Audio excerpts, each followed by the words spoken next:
no new fossil fuel production starting today. That's like zero. So I would like to ask all of you and go down the list, because again, you all have agreed to doing this. Please answer with a simple yes or no. Does your bank have a policy against funding new oil and gas products? Mr. Diamond. Absolutely not, and that would be the road to hell for America. Yeah, that's fine. That's fine. Sir, you know what? Everybody that got relief from student loans has a bank account with your bank should probably take out their account and close their account. The gentlewoman from Michigan, Ms. Tlaib, is now recognized for 5 minutes. Thank you, Madam Chair. Thank you all so much for being here. I really appreciate this opportunity. You know, I represent one of the largest populated counties in Michigan. And in recent years, I know the Michigan chapters of the Arab American Civil Rights League and the Council on American Islamic Relations have filed complaints regarding banking discrimination against those of Muslim faith. And so, Mr.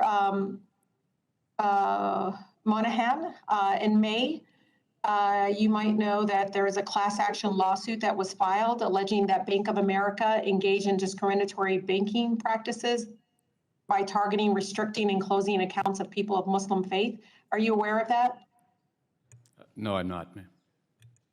Well, right now, I mean, it's a class filed. One of them is Mohammed, who had met all the bank's requirements of showing residency and providing proof of that, and still his account was unlawfully closed.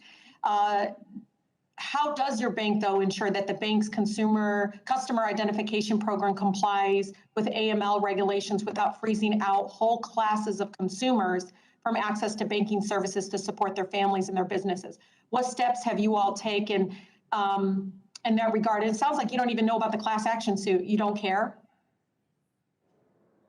I said before, yeah, I'm not aware of the class action suit.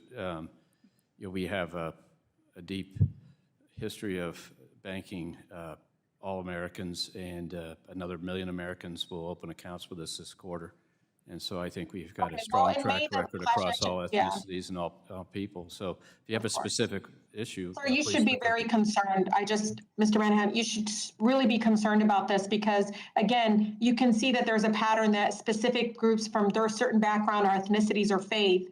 Again, this is a lawsuit that was filed in May, and that, you know, we need to make sure that Americans of Muslim faith or any of national origin are not being targeted, and that you guys are not implementing processes that singles them out. Are you at least supportive of making sure that you're not discriminated against a whole community? I can assure you that's not the case. Okay, well, I hope you got good lawyers. Do you know, you have all committed, as you all know, to transition the emissions from lending and investment activities to align with pathways to net zero in 2050. Do you know what the International Energy Agency has said is required to meet our global 2050 net zero targets of limiting global temperature rise to 2.7 degrees Fahrenheit or 1.5 degrees Celsius? So no new fossil fuel production starting today. That's like zero. So I would like to ask all of you and go down the list, because again, you all have agreed to doing this. Please answer with a simple yes or no. Does your bank have a policy against funding new oil and gas products? Mr. Diamond.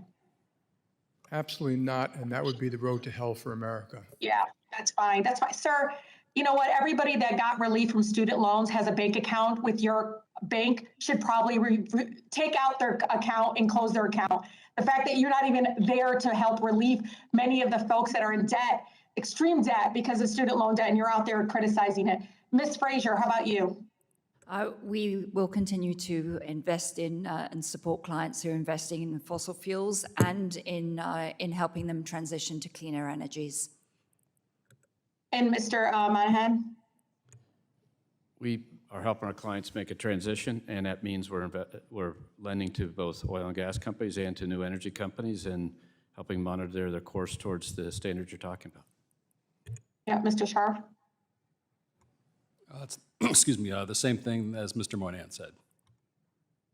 Yeah, I'm not going to ask you, Mr. Diamond, because you obviously don't care about working class people in frontline communities like ours that are facing huge amounts of high rates of asthma, respiratory issues, and so much more. Cancer rates are so high among my communities that I represent. So I'm not going to even ask you if you're committing to ending financing of new oil and gas projects.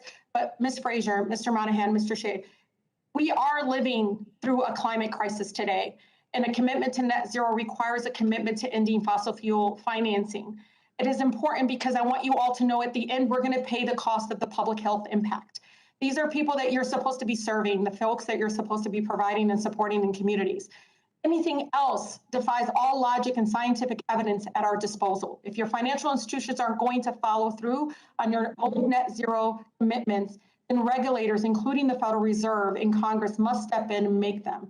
And with that, Chairwoman, thank you so much again for holding this hearing. I think it's so important for the people we represent.